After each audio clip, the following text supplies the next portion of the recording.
Hello everyone, today I will show you how to type multiple lines in a fillable text field using Nitro Pro PDF Editor. This is my fillable PDF and I will type here multiple lines on this text field.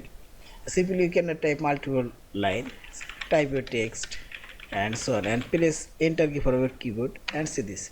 This text does not create multiple lines and remove this one and select on this from option, and here you will find this select field option.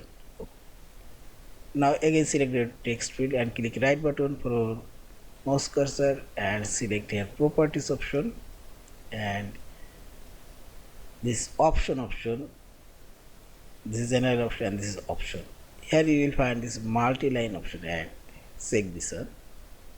Now select close and select hand option and type text. Now press enter key and see this. Again press enter key and type text. Again press enter key and see this. In this way you can type multiple line on your text field. Yeah, see this.